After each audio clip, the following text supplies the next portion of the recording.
नमस्कार मित्रांनो.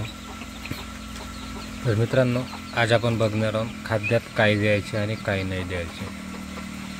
तर मित्रांनो, काही यूट्यूबर्स असे सांगत आहेत की बाबा म्हणजे मार्केटमधून तुम्ही भाजीपाल्याचा वेस्ट आणा आणि इथून असं आणा, हा खाद्य द्या, तो खाद्य, लेअरचा खाद्य द्या, का स्टार्टर द्या, का की झिरो स्टार्टर द्या, हे सांगतात ना. तर त्याच्यात खरोखरच तो आपल्याला खाद्य परवडते काय आपल्या पोल्ट्रीमध्ये चांगलं आहे का, काय वाईट आहे का, हे कुणालाही माहीत नसतेच. आणि कसं आहे, कोणी फायद्यासाठी म्हणून करत असतात, तर कोणी आपल्या वापरासाठी म्हणून करत असतात. कोणी आपला खाद्य मार्केटमध्ये नावाजावा म्हणून खाद्याची म्हणजे एक पब्लिसिटी करून ठेवते. तर आपण त्याच्याकडे न जाता आपण प्रॉपर आपण काय द्यायचे काय नाही ते सगळ्यात पहिले माहीत करून घ्यायचे. गावरान कोंबडी म्हणजे तिची ओळख म्हटलं किंवा तिची एक आदत म्हटलं किंवा खाण्याची पद्धत म्हटलं तर गावरान कोंबडी हे विकरून खाते. तुम्ही काय आमच्या शॉर्ट व्हिडिओमध्ये पाहू शकता आपल्या कोंबड्या कशा विकरू खात आहेत. तर आणि त्यांना म्हणजे ते असे स्वाभिमानी असतात की बाबा तुम्ही त्यांना खाद्य किती पण द्या, त्यांच्या म्हणजे तब्येत म्हणा किंवा आरोग्य म्हणा हे त्याच्याबरोबर राहणार नाही. आणि आरोग्य केव्हा बरोबर राहील, जेव्हा त्यांच्या मनाचा खाद्य मिळेल तेव्हाच त्यांचे आरोग्य बरोबर राहील.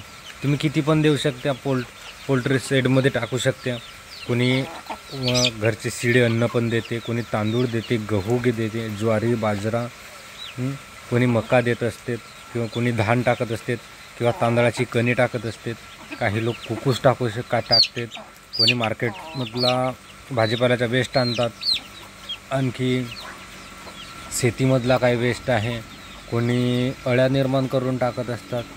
कोणी मत्स्यपालनामध्ये ज्या मत्स्यांची कटिंग झाल्यानंतर जो असते वाचलेलं त्यांची म्हणजे अंदरचं नाही का शरीराबाहेरची त्यांची आतडी म्हणा फुफ्फुस म्हणा हे त्यांना टाकून ते अळ्या निर्माण करतात किंवा ते असं डायरेक्टली पण देत असतात. ते खरंच त्यांच्या आरोग्यासाठी चांगले असते का हे कोणी सांगत नाही. सगळे लोक सांगतात की बाबा खाद्य खर्च वाचवा, हा करा. खाद्य खर्च वाचला तर तुमच्या पोल्ट्री फार्ममध्ये फायदा भरपूर होईल. समजून घ्या की तुम्ही खर्च कमी केला आणि जरी आपल्या पक्ष्यांवर काही आजार आले आणि आजारामुळे जरी दगावले किंवा मरण पावले तर नुकसान होणार आहे की त्याच्यामध्ये फायदा होणार आहे हे कोणी सांगत नाही. तर मित्रांनो, आता आपण त्याच्याबद्दलच बोलणार आहोत. तर मित्रांनो, आपण एक उदाहरण म्हणून जाणून घेऊया. आपण उदाहरण देऊच बोलू आणि उदाहरण देऊन सांगल्यानंतरच लवकर तुम्हाला कळेल आणि समजून येईल. तर मित्रांनो, आपण मार्केटमधून भाजीपाल्याचा जरी वेस्ट आणला तर तो वेस्ट कुठून येत आहे? मार्केटमध्ये भाजीपाला कुठून येत आहे? काही भाजीपाला शेतकऱ्याकडून येत आहे तर काही बाहेरून येत आहे ना. कोणी फार्मिंग करतात, कोणी टमाटरचे फार्मिंग घेते, काही घेते पॉली हाऊसमध्ये करतात किंवा कोणी नॅचरली उगवतात तर किंवा काही मेडिसिननं कमाल असते तो. तर समजून घ्या, आपण शेतकऱ्यांना आता कोणताच शेतकरी असं नाही आहे बाबा बिना मेडिसिनने किंवा बिना फवारणीने तर आपला म्हणजे भाजीपाला पिकवेल म्हणून. सगळे फवारणीवर आलेत. तर फवारणी केल्यानंतर आपण थोडीशी फवारणी करत नाही, फवारणी भरपूर करत असतात. आत्ताचे जे व्यापारी आहेत किंवा भाजीपाला वेस्ट आपण जिथून आणतो त्या मार्केटमध्ये तो एक म्हणजे नैसर्गिकरित्या पिकलेला नाही आहे, तर बनवल्या गेलेला आहे. तो आपल्या शरीरालाही हानिकारक आहे आणि आपल्या कोंबड्यांना पण. आपण सांगू शकतो ना की माझ्या पोटामध्ये दुखून राहिलं आहे की डोक्यामध्ये दुखत आहे, हाताला काय लागलं आहे, पायाला झालं आहे. आपले पक्षी सांगू शकतात का आपल्याला? तर म्हणून आपण भाजीपाल्याचा वेस्ट आहे हा मार्केटमधून आणणे हा चुकीचं आहे. त्याच्यामध्ये आणखी एक आहे, आपल्याला जरी खर्च वाचवायचा असेल तर मार्केटमध्ये खुलं बियाणे मिळतात ना, धने पण मिळतात, त्याच्यापासून आम्ही सांबाराचा वेस्ट तयार करू शकतो. पालक मेथी तर बहुत स्वस्त दरामध्ये मिळतात ना.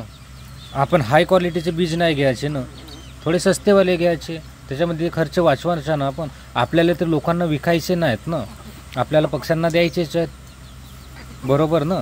तर म्हणून आपण जरी स्वस्त बी घेतला आणि केला तर बरोबर होते. आणि सगळ्यात स्वस्त म्हटलं तर तांदूळ येत आहेत आता सरकारी गोडाऊनमध्ये. आता तुम्ही काय म्हणता त्याला माहीत नाही, पण खाद्य भांडारमध्ये नाही का स्वस्त पद्धतीने आपल्याला मिळत असतात. तर ती 10-15 रुपये किलो मिळत असतात म्हणून ते घेतात. कोणी गहू घेत नाही, ज्वारी नाही घेत, मका नाही घेत. तर तुम्ही हे खाद्य कमी करा. आणि आता आपण सांगितलं भाजीपाल्याच्या वेस्टबद्दल. आता आम्ही तुम्हाला नेक्स्ट व्हिडिओमध्ये सांगणार त्याच्यानंतरचे खाद्य. तर तुम्ही आम्हाला कमेंटमध्ये करा नेक्स्ट पार्ट म्हणून. तर मित्रांनो, धन्यवाद.